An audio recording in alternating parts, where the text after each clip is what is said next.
Atau Bang RK bisa membantu saya mengenai bagaimana Bapa di sorga menaklukkan semuanya kepada kaki Yesus, kemudian Yesus bersama dengan semuanya akan menaklukkan diri kepada Bapa? Coba Bang Edis bukakan. Bentar ya.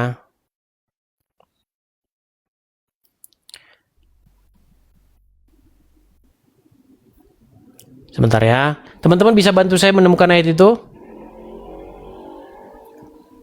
Sebentar. Sabar ya.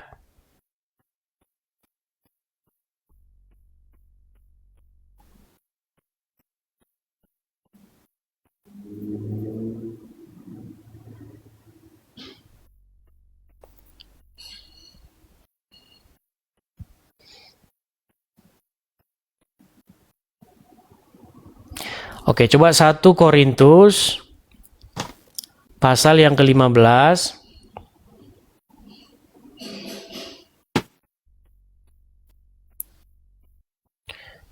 Sebentar ya, ini agak lemot ini jaringan saya ini.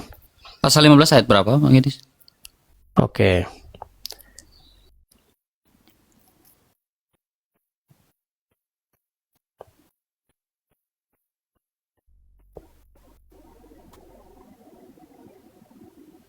Oke, 27.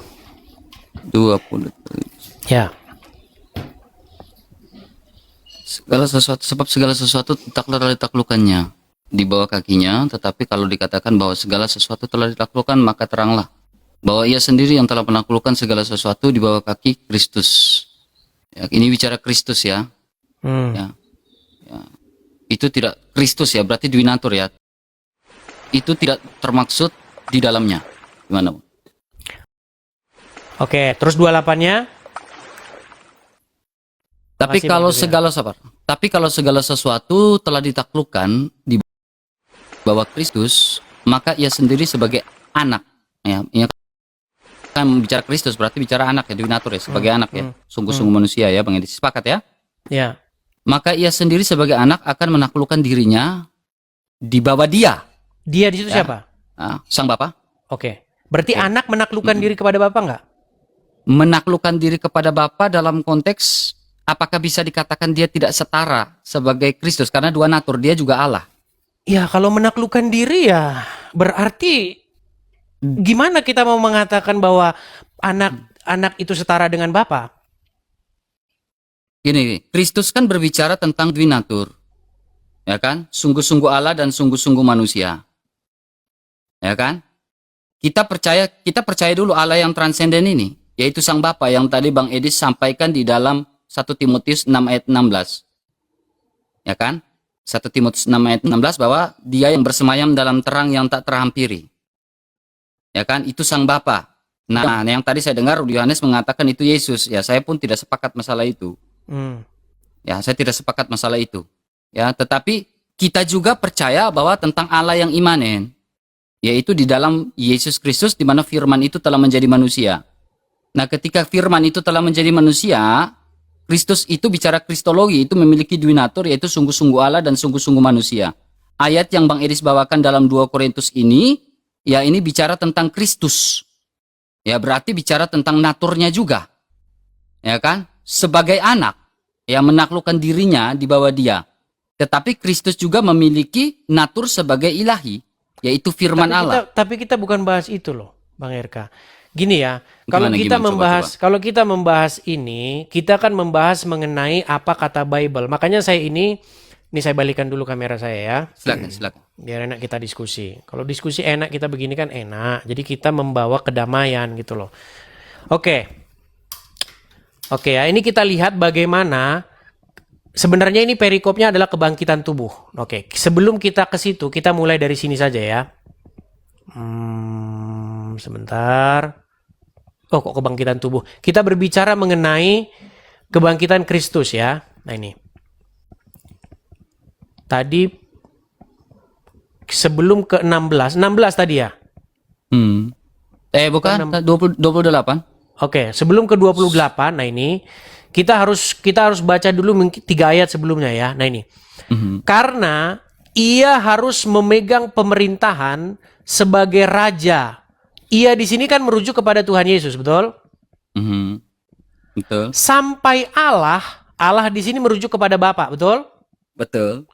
Meletakkan semua musuhnya Tuhan Yesus di bawah kakinya, di bawah kaki Yesus.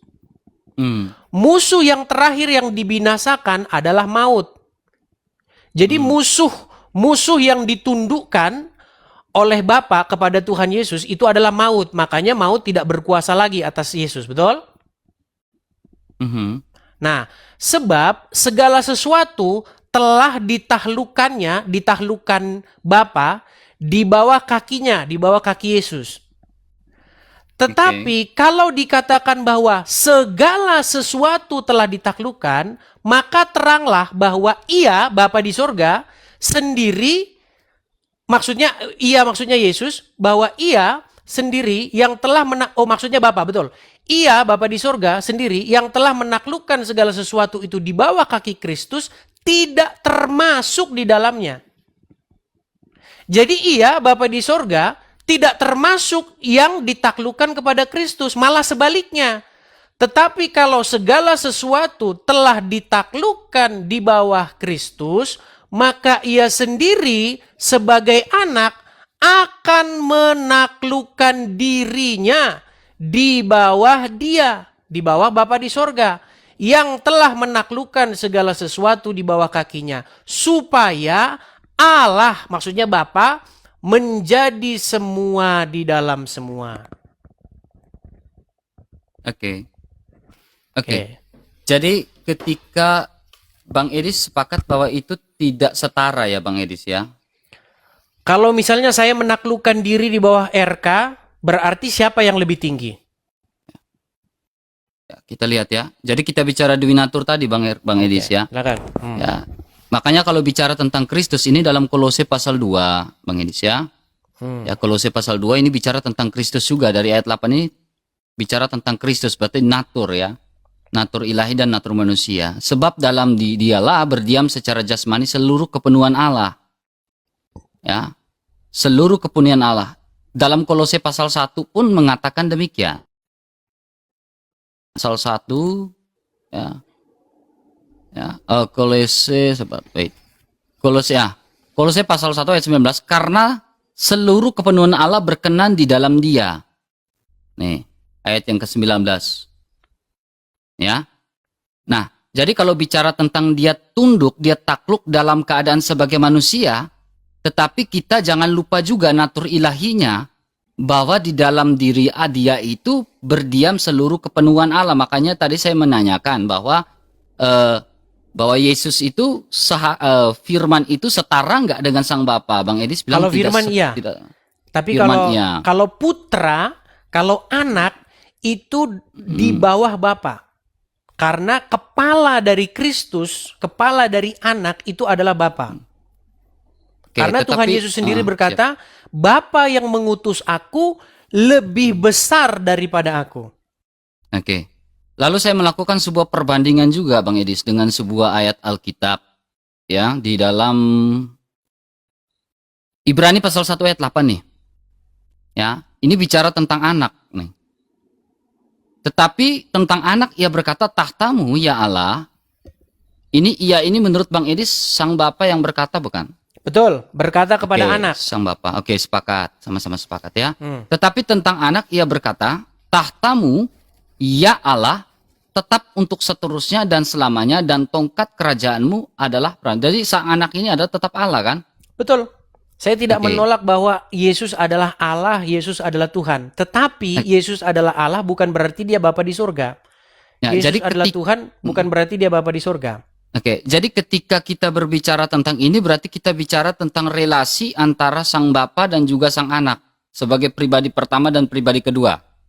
Saya tidak setuju dengan kata-kata pribadi pertama dengan pribadi kedua. Karena itu menjadi sandungan pemberitaan Injil saya kepada orang-orang Islam. Saya tidak suka menggunakan bahasa-bahasa yang rumit. Jadi Bang Edis tidak sepakat dengan pribadi pertama, pribadi kedua, pribadi ketiga dalam alam Tritunggal. Saya tidak setuju dengan kata-kata seperti itu. Tapi kalau dengan kata-kata Bapa, Firman, dan Roh Kudus saya setuju. Tapi kalau ada pribadi nomor 1, pribadi nomor 2, pribadi nomor 3, Itu tidak biblikal menurut saya. Oke, secara pemahaman Bang Edis tentang pribadi ini, menurut Bang Edis pribadi ini seperti apa? Pribadi itu maksudnya Sehingga Bang Edis menolak bahwa tidak sepakat bahwa tentang ajar tentang pribadi ini, pribadi pertama, pribadi kedua. iya, Saya ingin tahu, tidak bermaksud menjatuhkan ya Bang Edis Oke, ya. baik. Saya Nggak apa-apa, kita diskusi yang beda bagus pun nih. beda pun nggak apa-apa. Ya yang penting ya kita sama-sama ini ya Bang Edis. Silakan. Oke. Jadi begini, karena saya ini memberitakan kepada orang-orang Islam, saya tidak mau menggunakan bahasa-bahasa yang rumit. Bahkan nanti kalau orang Islam nanya sama saya malah bingung jelasinnya gimana. Saya hanya menggunakan saja apa yang tertulis di dalam Bible. Bahwa Bapa di surga, ya kan, di mana dia mengutus anaknya yang tunggal menjadi manusia, yaitu Sang Mesias. Nah, supaya semua manusia menaklukkan diri di bawah kaki sang anak ini. Karena itulah kehendak Bapa di sorga. Supaya semua manusia menjadikannya Tuhan. Saya tidak mau menyebut Bapa di sorga Tuhan ke-1, pribadi ke-1, Yesus pribadi kedua. Nanti orang Islam jadi ngomong sama saya, berarti Tuhanmu berkepribadian ganda. Berarti ada 3 pribadi. Saya nggak mau menggunakan bahasa-bahasa yang ada dalam Walaupun mungkin yang dimaksudkan oleh orang yang mencetuskan bahasa-bahasa itu mungkin Alkitabiah. Tetapi ketika itu saya sampaikan kepada orang-orang Islam, saya tidak ingin menggunakan bahasa-bahasa yang berat yang membuat mereka malah nanti sulit menerima kebenaran. Seperti itu. Tetapi dalam konteks Bang Edis bersama dengan orang Kristen, apakah Bang Edis tidak bisa menggunakan kata pribadi pertama dan pribadi kedua? Saya pun juga kurang sepakat. Nah, oke begini. Kalau begitu Pak Bang RK bisa nggak jelaskan kepada saya, apa itu pribadi pertama, apa itu pribadi kedua? Baik.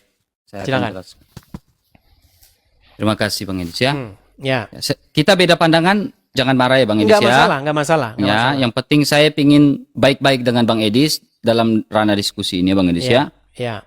Ya, ini saya menggunakan sebuah buku ya, Fides yang memahami syahadat para rasul nih. Ya, tentunya ada ISBN-nya saya pakai. Ini tentang Allah Tritunggal, tentang Allah yang Maha Esa. Ya, ajaran Tritunggal mengenai Tritunggal pertama-tamanya berbicara bukan mengenai hidup Allah dalam dirinya sendiri, melainkan mengenai misteri Allah yang memberikan diri kepada manusia. Rumusan satu Allah, 3 pribadi. Ya, terdengar membingungkan dan banyak orang memahami secara keliru. Kata pribadi menerjemahkan secara Latin namanya persona. Ya, yang juga diterjemahkan dalam bahasa Yunani prosopon. Ya, kata pribadi sebenarnya tidak memadai untuk menerjemahkan prosopon ya. Kata yang sebenarnya ya, ini berbicara tentang ungkapan cara Allah hadir dan menyatakan diri kepada manusia. Allah itu satu. Tetapi ungkapan cara Allah hadir menyatakan diri kepada manusia, tetapi menyatakan diri dengan 3 cara, 3 pribadi. Ya, kitab suci memberikan bukan apakah itu Allah, tetapi bagaimana Allah menyatakan diri supaya dapat dikenal oleh manusia. Ya, ia memperkenalkan diri dalam pekerjaan-pekerjaan yang dilakukan oleh manusia dan alam semesta. Jadi ini berbicara tentang pribadi. Bagaimana cara Allah menyatakan diri. Bisa saya tanggapi? Ya, silakan Bang. Baik. Jadi tadi penulis buku itu sendiri menuliskan kata-kata seperti ini. Kata-kata ini itu sering membuat bingung. Dan bahkan penulis itu sendiri mengkonfirmasi bahwa kata pribadi sebenarnya kata yang kurang tepat. Jadi begini Bang RK. Siap. Bagaimana saya ingin membawakan sesuatu yang penulis itu sendiri sudah mengatakan bahwa ini akan sering membingungkan. Gitu loh. Jadi saya tidak mau membawa hal yang sudah dikonfirmasi oleh penulis itu sendiri sebagai hal yang membingungkan. Makanya saya mohon maaf sekali kepada mungkin teman-teman yang sekolah teologi atau apa. Saya itu punya jam terbang pengalaman saya sendiri di dalam memberitakan ini kepada orang-orang tetangga sebelah. Nah, berbahasa dengan mereka, menurut saya kita tidak perlu sulit-sulit. Berbahasa kepada mereka itu dengan memberitakan bahwa Tuhan semesta alam itu telah mengutus anaknya yang tunggal datang ke dunia.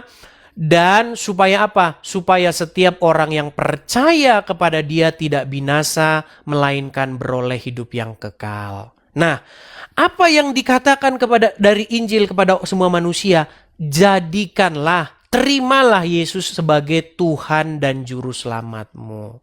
Nah, kata-kata menjadikan Yesus Tuhan ini sering sekali tidak dipahami oleh orang Islam maupun orang Kristen. Apa maksudnya menjadikan Yesus Tuhan? Nah, makanya ini kemarin tema kita itu Bang RK. Nih. Gimana? Silakan. Nah, apa itu menuhankan, menjadikan Tuhan? Coba saya mau tanya sama Bang RK. Menerima Yesus sebagai Tuhan atau menjadikan Yesus sebagai Tuhannya atau menuhankan Yesus, itu maksudnya seperti apa Bang RK? Oke, baik. Artinya saya tunduk, saya takluk kepada Tuhan saya Yesus Kristus, sebab di atas kolong langit maupun di bawah bumi tidak ada nama yang diberikan olehnya yang olehnya kita dapat diselamatkan selain nama Yesus Kristus. Betul. Makanya itu kan pesan kita sebenarnya. Pesan kita, message kita itu sama. Supaya semua orang di bawah kolong langit ini menerima Yesus dan menjadikan Yesus sebagai Tuhannya atau tuannya, kuriosnya, majikannya, rajanya yang memerintah hidup dia. Betul? Oke, betul. Dan itulah Kak, dengan bahasa seperti itu saya rasa mereka menerima. Jadi Bang Edis tidak sepakat ketika saya bilang bahwa ketika Bang Edis mengeluarkan diksi Yesus punya Tuhan itu adalah relasi antara Yesus dengan Sang Bapa dan juga ada relasi antara Sang Bapa dengan Yesus sebagai firman. Makanya saya tidak berbicara mengenai sebagai firman, duinatur ini. Kalau menurut saya bahasa-bahasa seperti itu malah menjadi batu sandungan dalam pemberitaan. Ketika saya mengatakan bahwa konteks punya itu merujuk pada relasi. Contohnya di dalam Yohanes 20 ayat 17, Allahku dan Allahmu. Ya, di situ menggunakan kataku yang merujuk pada egoemi itu. Ya kan? Sebagai pribadi ilahi juga. Makanya relasi pribadi ilahi Sang Firman itu memiliki relasi dengan Sang Bapa. Ya, makanya ketika Bang Edis mengeluarkan diksi Yesus punya Tuhan dalam konteks relasi antara Yesus Sang Anak dengan Sang Bapa, berarti apakah bisa saya membuat sebuah statement bahwa Sang Bapa punya Tuhan yaitu anak? Baik, karena relasi antara Bapa dengan anak. Oke, baik. Karena sebelum ke saya bisa karena gini Bang Edis, sabar ya, maaf ya. Silakan. Maaf ya, tabe ya. Karena di dalam ini kita bicara karena di dalam Ibrani pasal 1 ayat 8 di sini bicara relasi juga, di mana Bapa bersaksi tentang anak, anak pun bersaksi tentang Bapa, dan anak bersaksi bahwa Bapa bersaksi bahwa anak itu adalah Allah juga. Baik. Karena ini setara dalam tiga pribadi itu yang saya gunakan diksinya. Baik. Silakan Coba Bang Edis. Mungkin ditambahi dulu kalau belum selesai biar nanti saya tanggapi sekaligus. Sudah, silakan Bang Edis. Baik. Sebelum ke sana ya, sebelum kita membahas mengenai kata-kata Bapa di surga sendiri kepada anak, tahtamu ya Allah ya. Lalu Bang RK mengatakan, oh berarti Bapa di surga pun menuhankan Yesus kalau begitu. Nah, sebelum kita ke situ, waktu itu begini Bang RK, saya itu diskusi dengan orang Muslim mengenai kata menuhankan ini. Dan dia, lawan debat saya ini, itu sudah mengiyakan bahwa memang betul kami menuhankan Muhammad. Lalu dia bertanya begini, kalau definisi menuhankan seperti itu, berarti Yesus pun menuhankan Bapa di sorga. Saya bilang, memang betul. Tuhan Yesus menuhankan Bapa di sorga, berarti dia punya Tuhan. Betul, dia punya Tuhan. Tuhannya yaitu Bapa di sorga. Bahasanya dia itu punya Tuhan, itu bahasanya dia. Nah, sekarang saya mau tanya dulu sama Bang RK. Sebelum kita nanti ke situ ya, mengenai tahtamu ya Allah ya. Oke. Ya. Saya mau tanya dulu Bang RK, betul nggak di dalam Injil kita Tuhan Yesus menundukkan dan menaklukkan dirinya kepada Bapa di surga? Oke, dia taat sampai mati hingga mati di atas kayu salib. Berarti betul ya? Ya. Oke. Dia taat di atas kayu salib. Oke. Dalam keadaan sebagai manusia. Makanya Alkitab mencatat bahwa ia mati dalam keadaannya sebagai manusia. Dan dia taat di kayu salib hingga sampai mati di kayu salib. Baik. Berarti sesuai dengan definisi menuhankan itu, berarti Tuhan Yesus sendiri menuhankan Bapa di surga nggak? Dalam konteks relasi dan ketaatan dia sebagai manusia kepada Sang Bapa, tetapi dalam konteks juga itu saya memberikan sebuah pemikiran bolak-balik bahwa terkait punya, kata punya itu berujung pada sebuah relasi di mana sang Bapa juga relasi dengan sang anak. Oke, sebelum kita apakah Bapak menuhankan Yesus ya? Sebelum ke situ, apakah Bang RK setuju bahwa Tuhan Yesus menuhankan Bapa di surga? Dalam konteks relasi hubungan antara sang anak dengan sang Bapa. Berarti Yohanes setuju. 20 ayat 17 di mana relasi antara sang Bapa dengan sang anak. Makanya dalam konteks Yohanes 20 ayat 17 ya kita baca Allahku dan Allahmu, Bapakku dan Bapamu. Ya, Allahku itu berbicara tentang bagaimana itu kan ada kedudukan antara perkataan Yesus Allahku dan ada konjungsi dan juga Bapamu. Itu konteks berbicara tentang Yesus dan juga Maria ya saat itu. Ya, Bapa hubungan Marta dengan sang Bapa dan hubungan Yesus Kristus yang sehakikat. Makanya Allahku, sebab aku dan Bapa itu esa. Jadi relasi antara sang anak, sang aku ini dengan sang Bapa. Mungkin kita ulangi dulu ya Bang RK ya, pelan-pelan ya. Silakan. Apa definisi menuhankan Yesus? Definisi menuhankan Yesus. Saya tunduk, saya taat, sebab di atas kolong langit, nama di atas segala nama adalah Yesus Kristus. Oke, jadi menuhankan Yesus adalah perbuatan menundukkan diri, menaklukkan diri kepadanya, taat, tunduk, mengikuti perintahnya, betul? Betul, inkarnasi pribadi kedua, ya, yang menjadi manusia, dia taat hingga mati di atas kayu salib. Kemudian, apa definisi menuhankan Bapa di sorga? Menuhankan Bapa di surga ya kita harus melihat dulu konteks Allah sang Bapa itu yang transenden dan kita harus percaya juga Allah yang imanen di dalam Yohanes 1 ayat 14. Ya, makanya begini Bang RK. Ini juga kendala yang saya hadapi dengan orang muslim. Padahal menuhankan itu sama saja dipukul rata. Mau menuhankan Keong, mau menuhankan Muhammad, mau menuhankan Edis, menuhankan adalah suatu perbuatan menundukkan diri kita, menaklukkan diri kita, sehingga diri kita ini dikuasai penuh oleh sesuatu tersebut. Itulah definisi menuhankan. Makanya ketika saya berdiskusi dengan orang muslim ketika itu, orang-orang muslim adalah orang-orang yang menuhankan Muhammad. Artinya mereka membuat diri mereka takluk, tunduk, taat penuh kepada Muhammad. Oke. Dalam konteks kita bicara tentang pribadi Allah ini ya, yang Bang Edis nggak sepakat ini ya.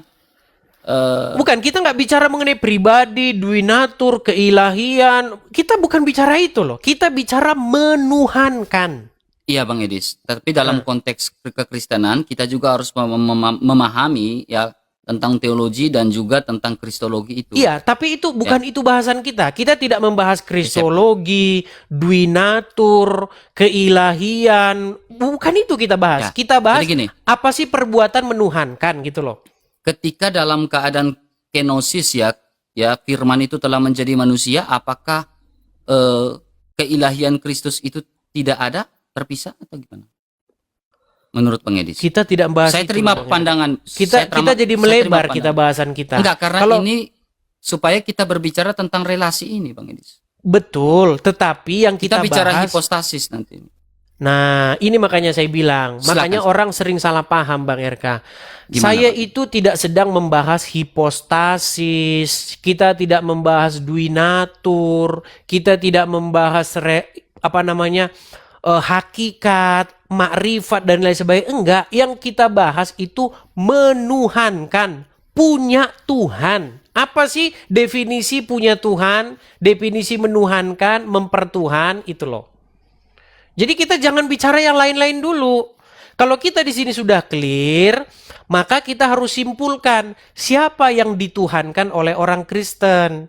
Yang dituhankan oleh orang Kristen adalah Bapa di surga, Yesus dan Roh Kudus. Karena orang Kristen harus menaklukkan diri kepada Bapa di surga, menaklukkan diri kepada Yesus dan menaklukkan diri kepada Roh Kudus.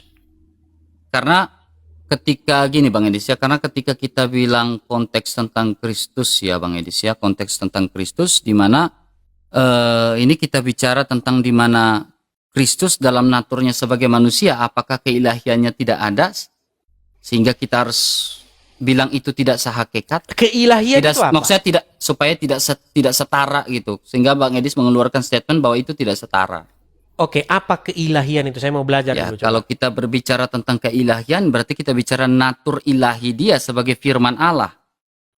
Ya, pada Nggak, mulanya saya- adalah firman. Ya, pada Nggak, saya mulanya bingung. adalah Coba firman. definisikan dulu. Keilahian adalah apa? Ya, kalau bicara tentang keilahian, bicara tentang kealahan dari pribadi itu. Apa itu kealahan? Ya, Allah itu adalah sesembahan, generic name. Bukan proper name. Karena kita bukan Muslim toh. Iya, tapi Benar, saya maksudnya gimana? Maksudnya Bang Edis, menurut Bang Edis gimana? Karena kita bicara kealahan berarti sesembahan. Artinya itu generic name kan? Ya. itu kata-kata itu nggak pernah ada Bang RK di dalam Bible. Kealahan Nggak. itu nggak ada. Keilahian itu nggak pernah saya jumpai dalam Bible. Gini Bang Edis, ya kita kalau bicara tentang Allah kan kita patokan kita dasar di awal adalah Yohanes 1 ayat 1. Pada mulanya adalah firman, firman itu bersama-sama dengan Allah, firman itu adalah Allah. Jadi Bang Edis percaya nggak natur ilahinya Kristus itu yang sungguh-sungguh Allah dan sungguh-sungguh manusia? Ya tentu saja saya percaya. Cuman kita bukan bahas itu. Saya biasanya larinya ke situ Bang Edis. Nah, Ya ini dalam makanya sebuah kita jadi dalam nggak sebuah ketemu. ranak dialog itu. Oke, tapi intinya kan yang Bang RK permasalahkan kan mengenai statement saya yang mengatakan Yesus punya Tuhan. Dalam Atau konteks Yesus- relasi. Atau Yesus mempertuhankan. Atau Yesus menuhankan sesuatu. Relasi. Oke, Ha-ha. pertanyaan saya kepada Bang RK. Menurut Bang RK, Tuhan Yesus menuhankan sesuatu nggak? Tuhan Yesus menuhankan sesuatu. Kalau dalam konteks relasi, ketaatan dia kepada Sang Bapa, hubungan dia dengan Sang Bapa, saya sepakat. Dalam Nah, kalau konteks Bang itu. Bang RK sepakat dengan saya bahwa Tuhan Yesus menuhankan sesuatu, kenapa Bang RK mengatakan kalau Yesus punya Tuhan kemudian sesat? Sedangkan Bang RK sendiri mengiyakan. Maksudnya, apakah Bang Edis juga percaya dalam konteks relasi antara Bapa dengan anak? Betul, Sehingga mengeluarkan diksi kata punya di situ. betul. Relasi, oke. Relasi antara Bapa dengan anak, yaitu anak menaklukkan diri kepada Bapa. Relasi antara Bapa kepada anak, yaitu Bapa memerintah anak. Nggak ada Bapa menundukkan diri kepada anak, itu nggak ada. Itu bukan biblikal. Tetapi Kalau- apakah Bapak mengatakan bahwa anak itu adalah Allah juga sebagai natur ilahi? Bapa di surga menyatakan Allah bukan hanya kepada Yesus saja, kepada banyak manusia. Kepada Musa, Bapa di surga mengatakan bahwa Musa itu diangkat sebagai Allah. Oke, kita akan ini kan, ya. Bentar. Itu bagaimana Makanya Tuhan Yesus? kalau kita percaya dalam konteks Yohanes 1 ayat 1 sehingga Baik. firman itu menjadi manusia, kita percaya juga bahwa mereka ini firman Bapa dan firman ini sehakikat dan juga ada kesetaraan ya, tidak ada yang besar, tidak ada yang lebih kecil. Tetapi kalau bicara konteks takluk di dalam Alkitab, saya melihat bahwa ya dalam keadaan sebagai manusia ia taat hingga ia taat sampai mati. Tetapi saya tidak bisa memberikan sebuah statement dan diksi bahwa mereka pribadi pertama dan pribadi kedua ini tidak setara. Saya tidak bisa mengeluarkan statement itu karena itu bisa menjadi blunder di dalam kekristenan. Baik. Tapi pandangan intinya- Bang Edis kalau berbeda ya gak apa-apa. Oke, Saya tapi intinya Bang RK sudah setuju dengan saya bahwa Tuhan Yesus punya Tuhan atau Tuhan Yesus. dalam konteks relasi. Ya tentu saja memang dalam konteks relasi. Tetapi makanya saya tanya, apakah Bapak, saya memberikan argumentasi bolak-balik lagi nih, Oke. logical bolak-balik. Oke, Di mana? pertanyaan baliknya sekarang adalah apakah Bapak sendiri punya Tuhan, kan gitu? Yes. Saya jawab tidak. Berarti Bapak tidak di ada surga relasi. tidak menuhankan Yesus. Yesus Jadi yang apa- menuhankan Bapak di surga. Jadi apakah tidak memiliki relasi antara Bapak dan anak? Punya Kan tadi kita relasinya Ah. begini Bang RK. Relasinya begini. Gimana? Silakan. Anak atau firman ya atau Yesus menuhankan Bapa di surga. Sementara Bapa di surga dia memerintah anak. Nah, kemudian Bang RK mengambil satu ayat. Kepada anak dia berfirman, tahtamu ya Allah, betul? Ya, karena kalau definisinya kalau Bapak kalau kita memberikan sebuah konteks relasi itu Bapak punya Tuhan yaitu Yesus dalam konteks relasi, makanya ini jadinya subordinat nanti. Baik. Dalam konteks Kalau oke, dalam kalau konteks orang teologis mengatakan ini jadinya subordinat. baik. Banyak orang Silakan. mengatakan kepada saya subordinat. Saya mengakui itu bahwa ada subordinasi antara bapak dan anak. Nih, biar teman-teman paham ya. Subordinasi itu artinya mendominasi siapa, begitu loh. Artinya ada yang lebih tinggi, ada yang lebih rendah. Dan itu biblikal. Tuhan Yesus sendiri mengatakan, Bapa yang mengutus aku lebih besar daripada siapapun.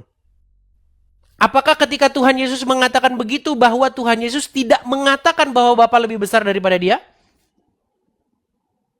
Dalam konteks dia dalam keadaan sebagai manusia, tetapi bukan berarti tidak sehakikat. Hakikat itu apa sih?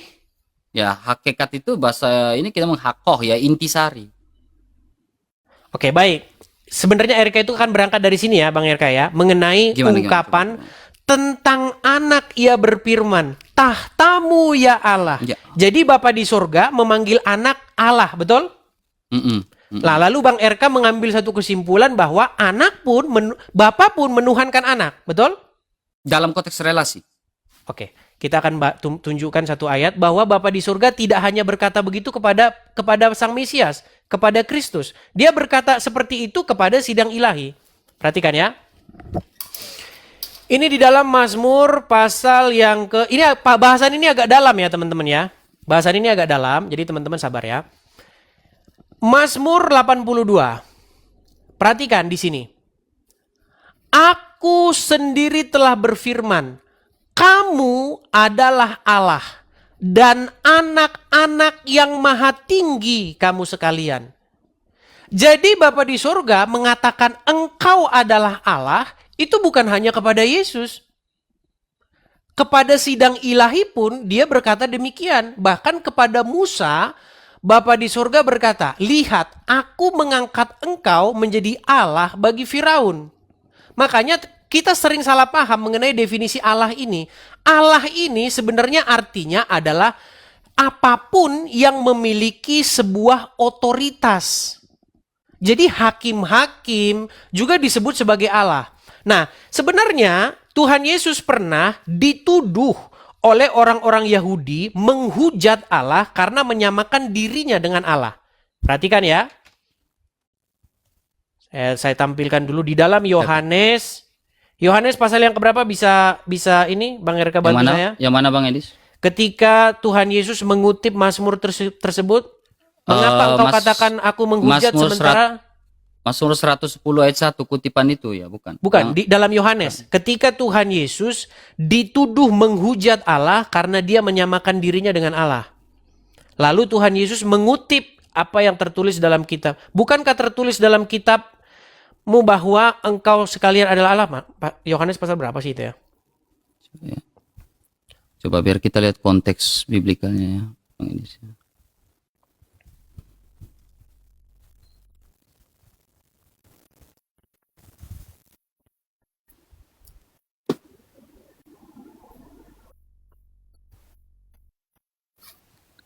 Ini kita agak berbicara dogmatika ya malam hari ini teman-teman.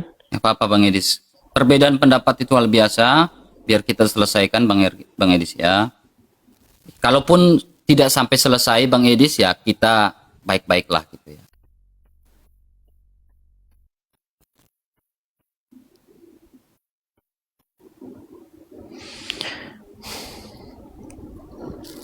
Nah ini Yohanes 10 ayat yang ke-34 ya. Oke. Yohanes 10 ayat 34. Tapi sebelum ke 34 kita ke ayat sebelumnya ya Bang Eka ya. Oke. Baik. Nih ya. Kelihatan ya? Oke. Ini mengenai Yohanes pasal yang ke-10. Perikopnya di sini mengenai Yesus ditolak oleh orang Yahudi. Perhatikan, saya baca penuh saja ya dari 22.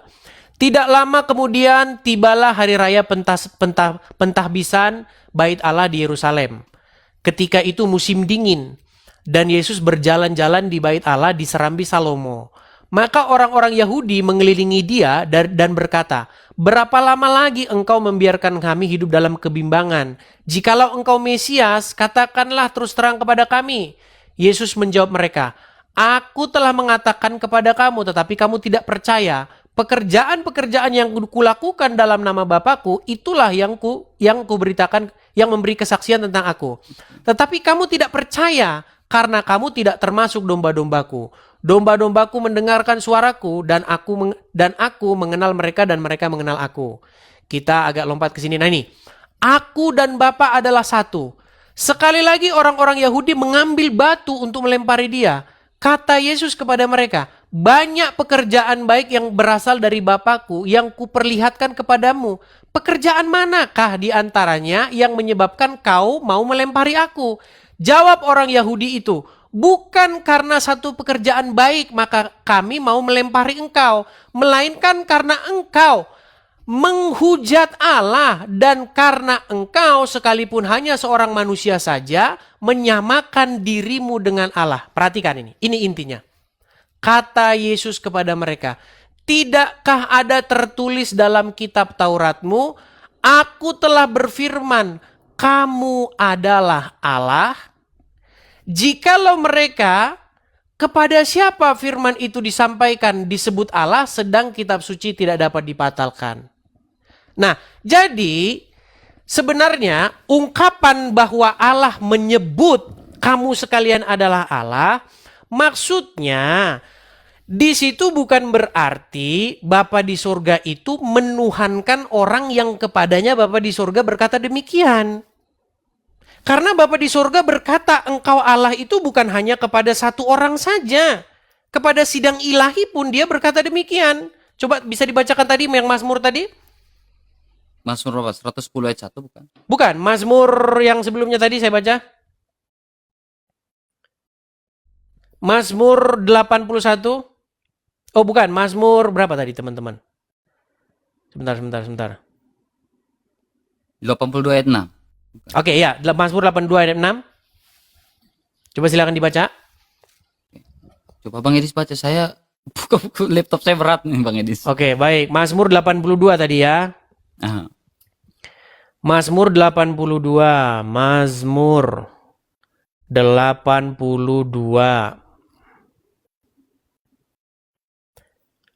82. Saya balikan kamera saya. Kita agak berbicara hal-hal yang sedikit rumit ya teman-teman di sini ya. Tapi saya tidak sering membawa yang rumit-rumit begini kepada muslim teman-teman ya. Nggak apa-apa. Saya bacakan ya. Saya tidak berniat menjatuhkan Bang Edis, tidak ada. Oke, nih. Kita baca ayat yang kesini ya, nih ya. Aku sendiri telah berfirman. Aku di sini siapa? Aku terus ini telah berfirman, kamu adalah Allah. Aku itu adalah Allah. Oke. Berfirman kamu adalah Allah. Dan anak-anak yang maha tinggi kamu sekalian. Jadi kepada orang banyak nggak ini? Kepada Allah kecil itu ya. Iya, kepada para hakim-hakim, betul? Oke. Nah, ketika Allah, maksudnya Elohim ya, Yahweh, berkata, kamu adalah Allah, bukan berarti bahwa Bapa di surga ini mengalahkan lawan bicaranya, menuhankan lawan bicaranya, tetapi menyebutkan bahwa dia itu memegang otoritas. Makanya ungkapan tentang anak ia berfirman, engkau adalah Allah, tahtamu untuk selama-lamanya, itu bagaimana Bapa berfirman mengatakan bahwa dia sang pemegang kendali, sang pemegang tongkat kerajaan.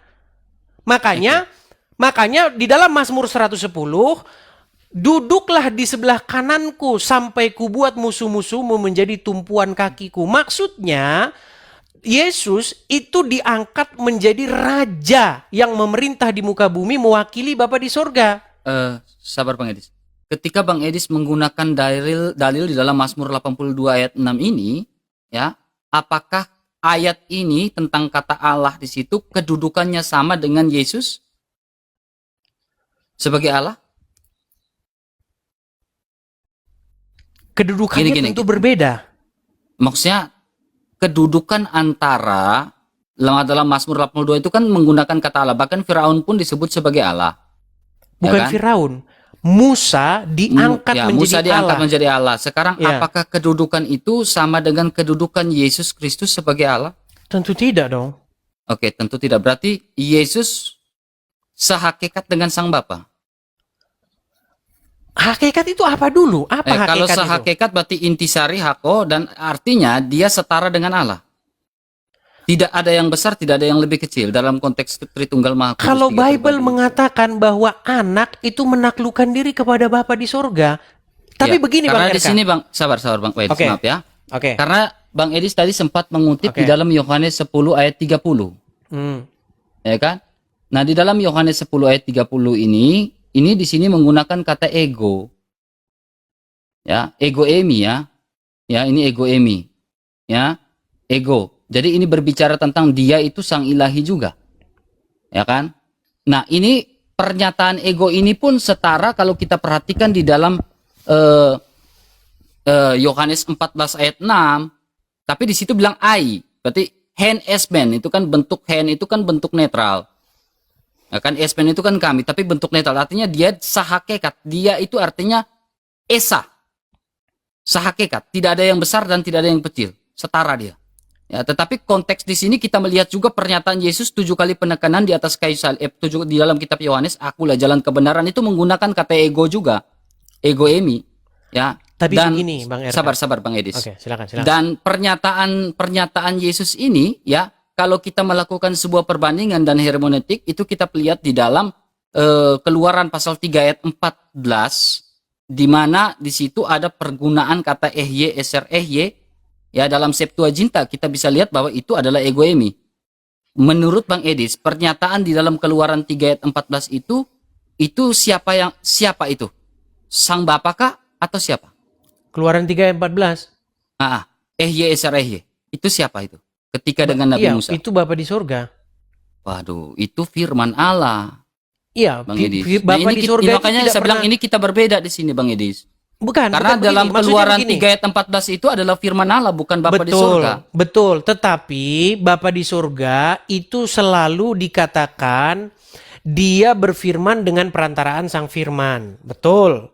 Dafarnya datang, firmannya datang kepada Musa, firmannya datang kepada para nabi, firmannya selalu datang. Jadi karena memang Bapa di surga itu tidak berubah, dia tetap untuk selama-lamanya. Cuman yang jadi masalah begini Bang RK. Di situ kita harus selesaikan Bukan, dulu ini sedikit Bang nih. Edis. Ini sedikit. Silakan. Kita nggak bahas hal-hal yang rumit karena begini, Bang RK. Kita ini nggak ngerti kok sebenarnya hal-hal yang kosmik. Kita harus akui karena kita nggak ngerti bagaimana detailnya itu kita nggak tahu karena kita ini daging, gitu loh.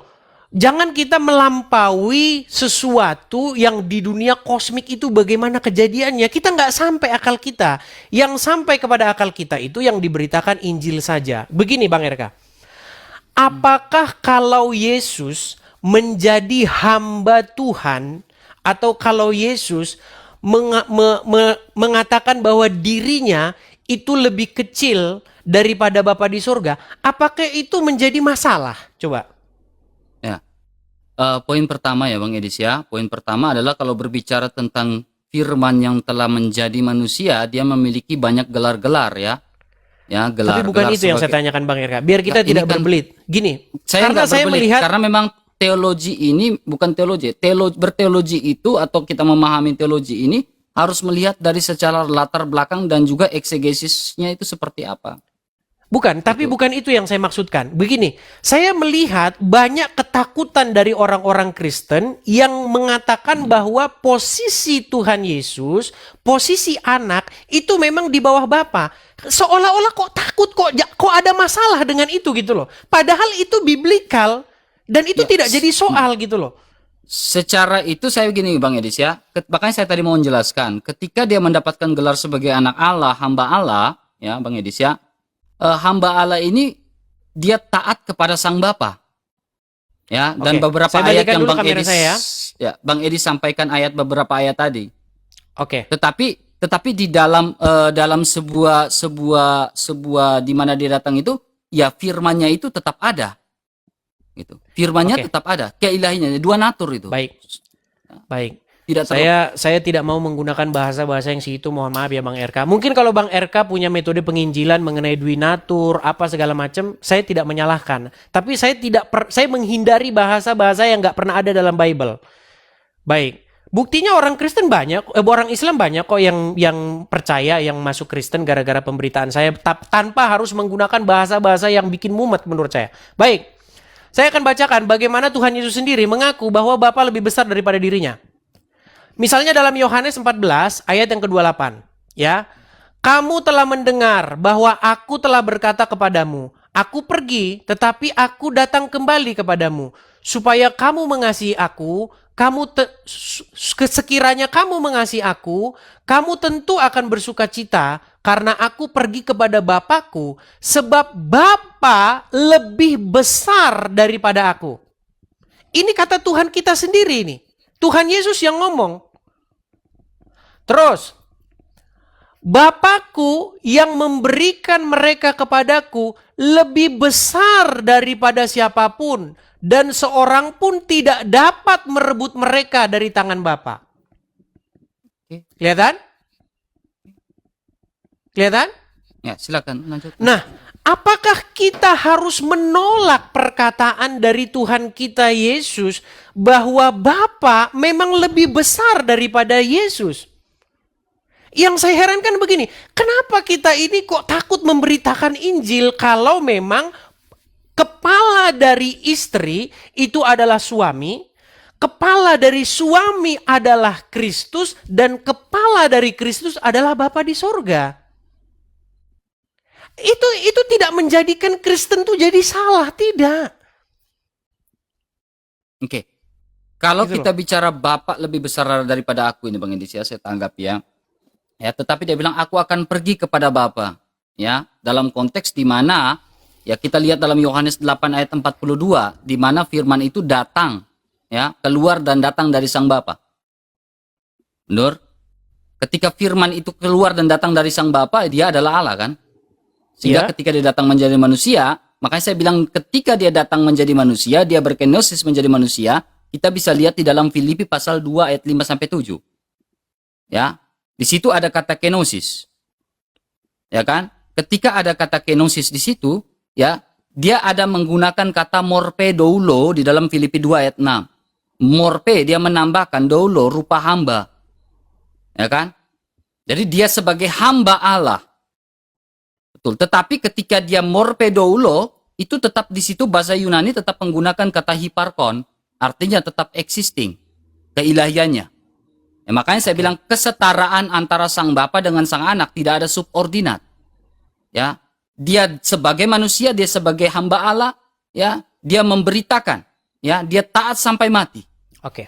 Pertanyaannya Ya, sekarang karena begini, kita harus melihat Sang Bapa ini kan transenden. Bang Edi sudah percaya tadi ya.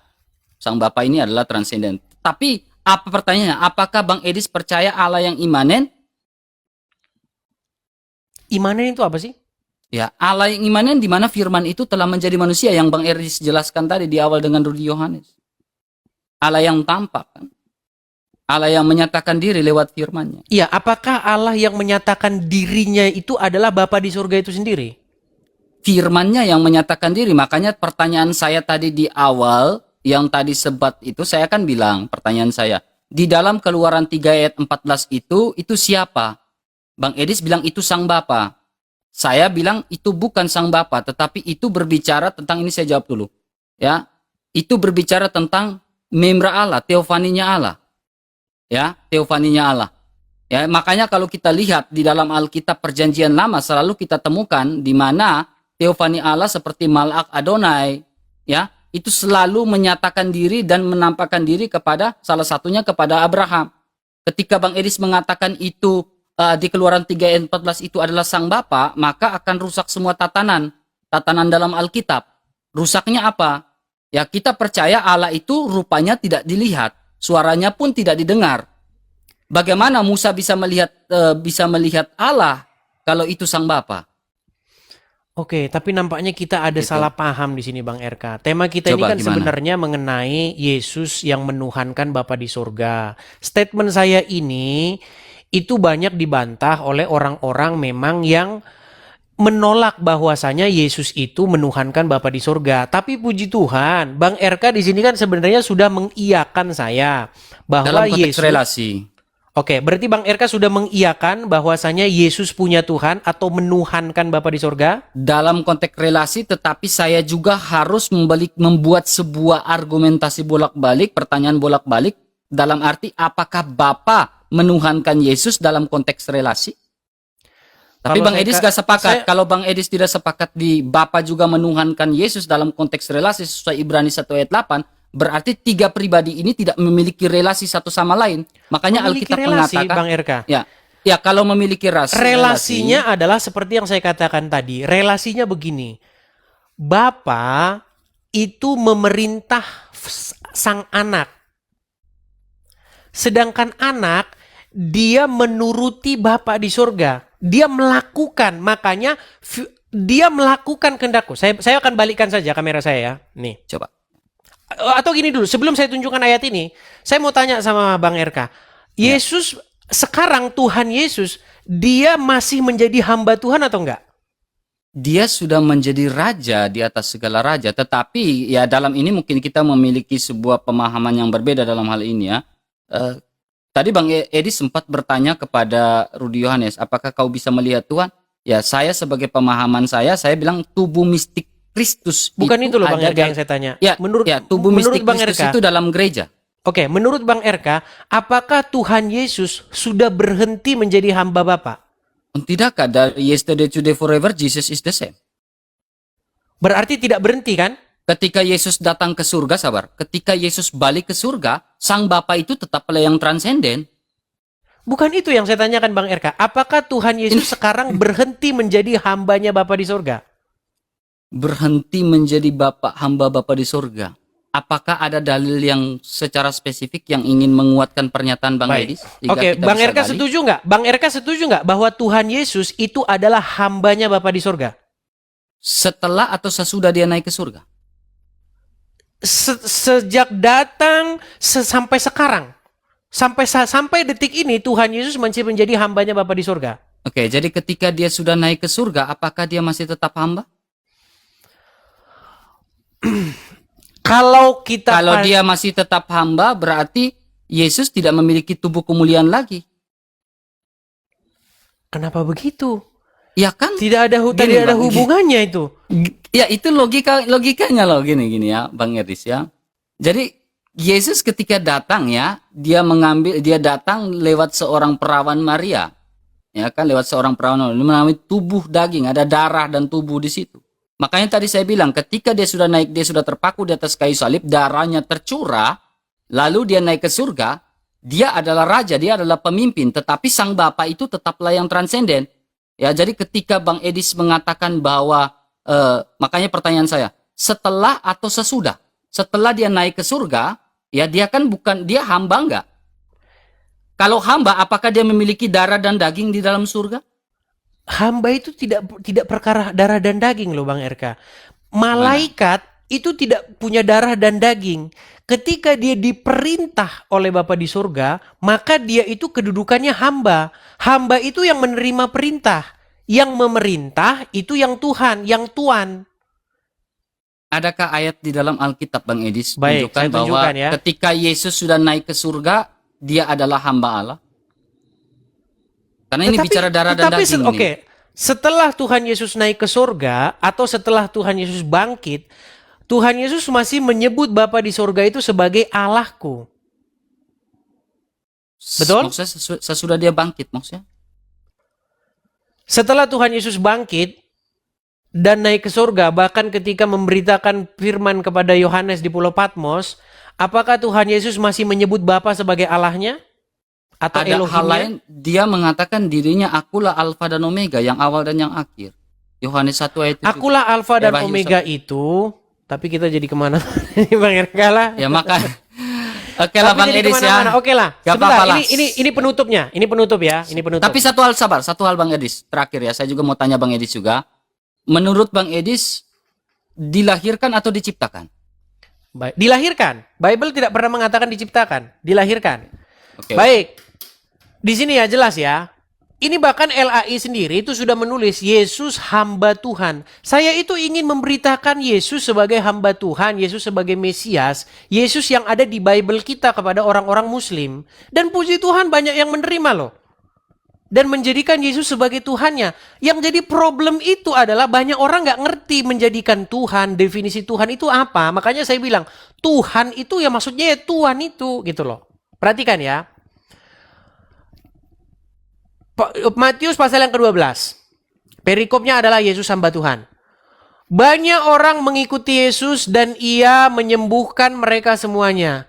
Ia dengan keras melarang mereka memberitakan siapa dia. Supaya genaplah firman yang disampaikan oleh Nabi Yesaya. Lihatlah, itu hambaku yang kupilih, yang kukasihi, yang kukasihi, yang kepadanya aku berkenan. Aku akan menaruh rohku di atasnya dan ia akan memaklumkan hukum kepada bangsa-bangsa. Ia tidak akan berbantah dan seterusnya. Ini jelas nih, lihat itu hambaku. Hambaku ini kan merujuk kepada Tuhan Yesus. Salah, lihat hambaku. Itu kan di situ perkataan Yesus itu konteks itu Bang Edis. Itu konteks di mana dia menaruhkan rohnya itu untuk bisa memberitakan kepada segala bangsa. Hambaku, makanya kataku di situ kan Yesus, berarti Yesus yang berbicara. Lihat hambaku, berarti hambanya Yesus. Bukan Bang RK, di sini Bapa di surga yang berfirman. Itu berapa itu? Ini Yohanes berapa? mengutip kitab Yesaya, di mana saya bacakan ya, saya bacakan. Itu perkataan Yesus itu. Bukan, ini perkataan Yahweh ke Bapa di surga. Dalam kitab Yohanes kan? Itu kita lihat banyak orang mengikuti Yesus di atasnya. Menyembuhkan mereka dengan keras melarang mereka memberitahukan kepada dia. Makanya ada pernyataan, lihat hambaku. Berarti Yesus sedang berkata, dia menunjukkan ada definite artikel bahwa itu merujukan pada ada objek yang dia katakan. Hambaku, berarti hambanya Yesus, bukan Yesus adalah hamba. Gitu. Bang RK, Yesus juga pernah mengutip kitab ini. Ketika Tuhan Yesus masuk ke sinagog, dia mengutip kitab Yesaya. Roh Tuhan ada padaku, dan seterusnya dan seterusnya. Pada hari ini genaplah nats yang kubacakan ini kepadamu. Ini, begini, saya bacakan saja ya. Banyak orang mengikuti Yesus, dan ia Yesus menyembuhkan mereka semuanya.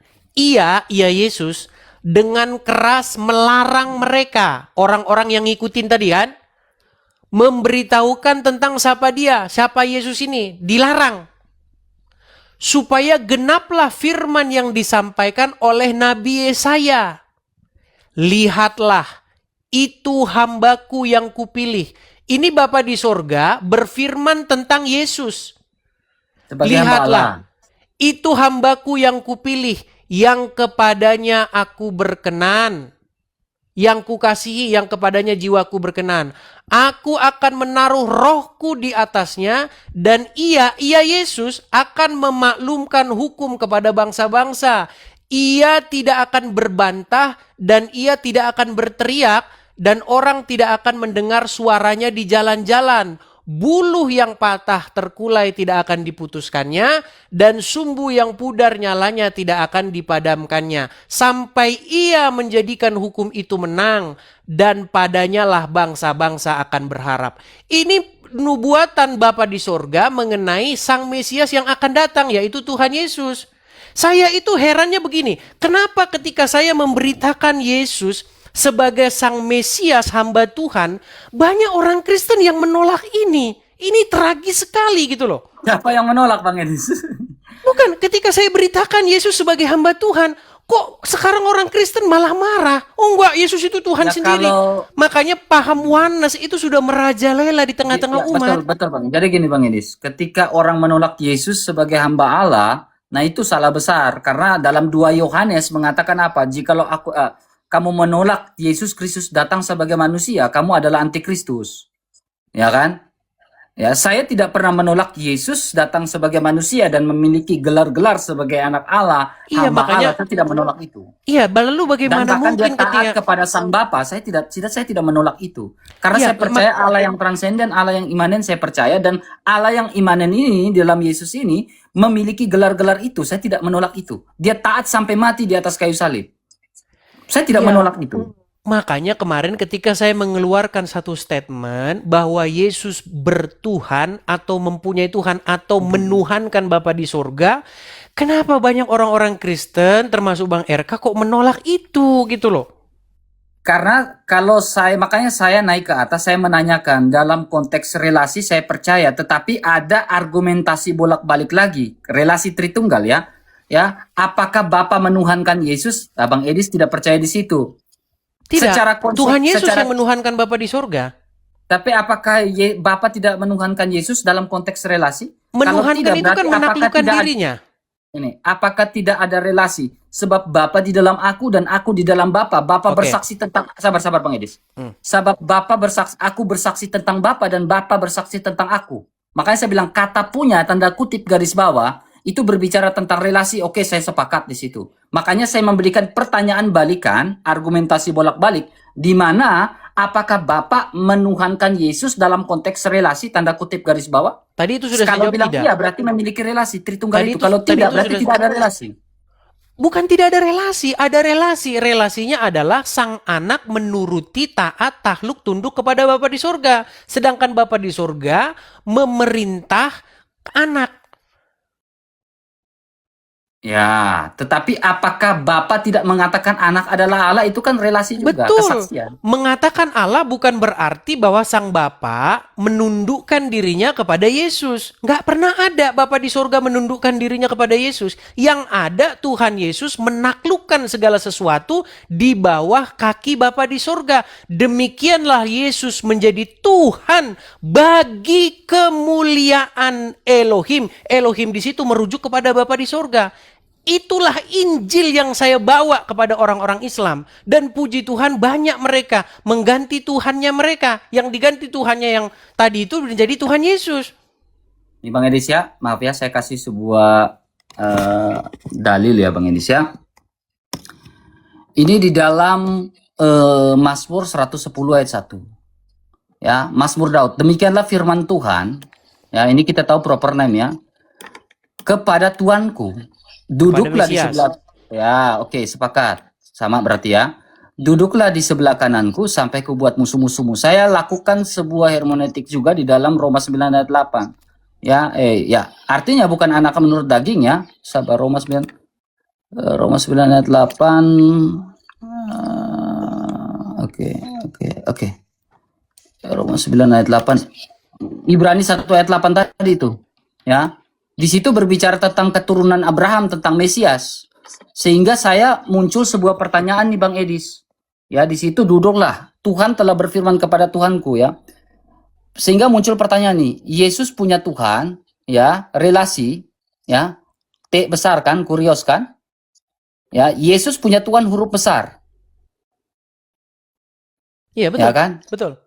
Ya. Jadi ketika Bang Edis mengatakan Yesus punya Tuhan, yang mana Bang Edis? Yang dua, saya tidak bermaksud jatuhkan ya. Saya ingin sepaham dengan Bang Edis ini. Yesus punya Tuhan, ini kan huruf besar kan? Ya kan? Nah, ketika bicara Yesus punya Tuhan, huruf besar ini ya, Bang Edis sepakat dengan yang di bawah ini kan? Begini Bang RK, kayaknya kita ini salah paham ya. Coba saya tanya dulu Bang RK, Tuhan huruf besar semua itu kan nama diri. Yes, proper name. Oke, kalau Tuhan yang T-nya aja huruf kecil itu kan gelar. Gelar, kurios, Oke. Adonai. Oke. Dan itu bisa ditujukan kepada siapa-siapa saja yang kalau kita takluk tunduk menyerahkan diri kepada dia. Oke. Tuh. Sekarang saya mau tanya dulu kepada Bang RK. Lawan katanya Tuhan yang T-nya huruf besar, T-nya aja huruf besar. Itu Oke. apa? Boleh saya jelaskan? Enggak, Boleh saya lawan jelaskan? katanya dulu. Ya, boleh saya jelaskan dulu? Ya silakan. Oke, terima kasih. Jadi gini, kalau kita melihat kata Tuhan ya, itu proper yang mengacu pada 4 huruf itu ya, Bang Edis ya. Tetapi kalau kita melihat kurios ini kan Adonai, ya bisa Adonai dalam bahasa Jawa ya Gusti ya, bahasa Inggris Lord, ya kan. Nah kalau kita bicara tentang hal ini ya, tentang Lord, tetapi kita bisa melihat juga kata Tuhan yang kurios ini, Adonai ini, Bang Edis, ya, itu bisa merujuk pada Allah ya, Sang Bapa, yang ayat yang tadi Bang Edis tunjukkan, Yesus dan Rudi Yohanes salah jawab itu. Ya, ketika dia disunat kepada Tuhan itu kan Bang Edis. Ya kan? Karena kata Adonai pun bisa merujuk pada Tuhan semesta alam. Betul, kata Tuhan itu atau kata kurios itu bisa ditujukan kepada siapapun yang memerintah. Oke. Nah, betul. makanya saya tanya, kata kurios atau kata Tuhan yang T-nya huruf besar itu lawan katanya apa? T huruf kecil? Semua? Bukan Bang RK, lawan katanya Tuhan atau Tuan itu hamba. Hamba. Iya.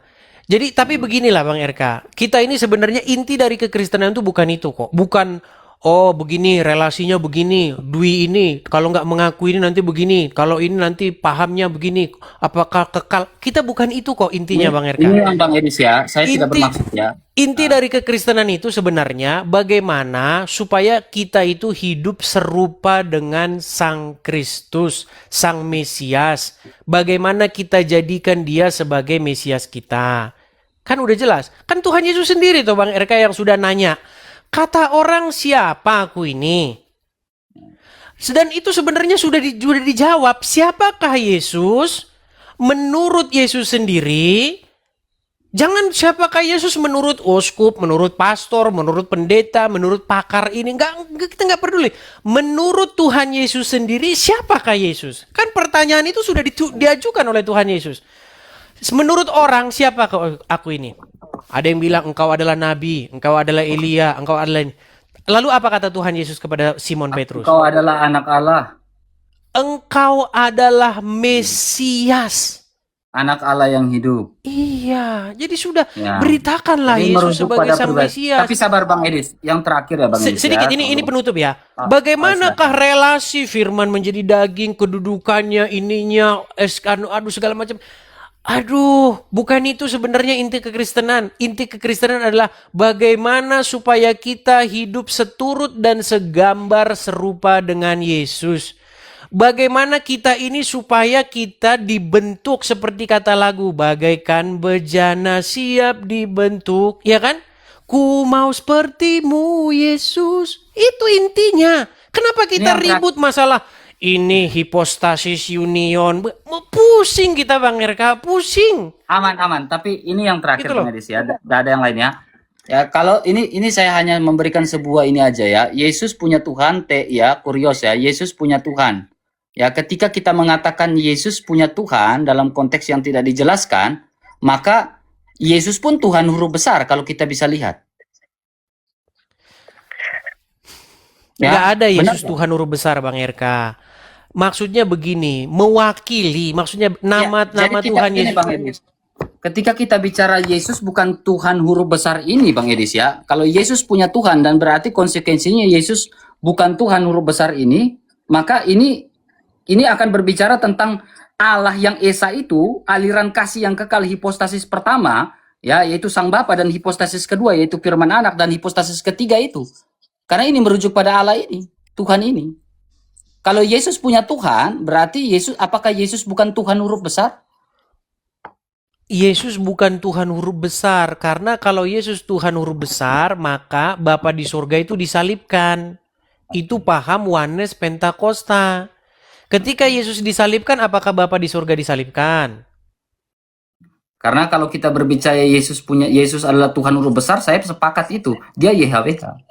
Iya, yang dimaksud Tuhan itu Tuhan Yesus adalah YHWH, maksudnya namanya itu disandang oleh Yesus, begitu loh. Dalam sebuah aliran Allah yang Esa itu. Ya, tapi ginilah mungkin. Bang Edis ya. Tapi intinya beginilah, Bang RK, saya mau sampaikan. Anda pun sudah setuju dengan saya bahwa Tuhan Yesus menuhankan Bapa di sorga. Tuhan Yesus punya Tuhan, yaitu Bapa di sorga. Dalam konteks relasi. Oke, jadi kalau begitu statement Bang RK yang mengatakan kalau ada apologet mengatakan Yesus punya Tuhan, berarti sesat. Berarti statement itu sekarang sudah Bang RK telan sendiri. Bukan begitu, relasi, tetapi Bang Edis juga tidak percaya bahwa Sang Bapa menuhankan Yesus dalam konteks relasi. Saya tidak melihat sepanjang saya membaca Bible, mungkin saya lebih 40 kali membaca Bible sampai selesai. Saya tidak pernah ketemu ayat yang mengatakan bahwa Bapa di surga menaklukkan dirinya kepada anak. Yang ada Dalam anak saya menaklukkan tidak- dirinya kepada Bapa di surga. Ketika dia menakluk, ini konteks definisi memang menaklukkan Bang Edis ya, tetapi dalam konteks relasi itu tidak bisa karena ini antara kesaksian antara anak dalam Bapa dan Bapa dalam anak. Ini kita bicara Tritunggal, kalau kita tidak percaya Tritunggal ya rusak semua kalau Bapa tidak bersaksi tentang anak. Tritunggal yang seperti apa dulu Bang RK? Karena saya tidak mau Tiga pribadi dalam satu hakikat. Bang RK, pertama saya tidak menolak Tritunggal. Tetapi yang perlu saya katakan kepada teman-teman, kata Tritunggal itu sendiri, itu kalau Anda bicarakan kepada orang-orang Islam, ketika Anda berdiskusi, ini kan konteks kita ini sebenarnya kan diskusi dengan orang Islam sebenarnya kan? Betul nggak? Betul, tetapi saya juga tidak mau sampai menolak relasi antara tiga pribadi ini. Iya, tetapi Bang RK percayalah Bang RK, ketika Bang RK menggunakan bahasa-bahasa yang seperti itu, yang ada itu malah menjadikan batu sandungan gitu loh. Nggak usah menggunakan istilah, sekalipun Anda mengimani Tritunggal itu, tetapi kalau Anda gunakan itu kepada orang-orang Islam, seringkali yang menjadi masalah, malah orang Islam itu malah ketawa. Begitu loh. Makanya itu cukup ada di pikiran Anda saja. Sedangkan memberitakan Injil kepada orang-orang Islam, menurut saya ini saya tidak menyalahkan ya.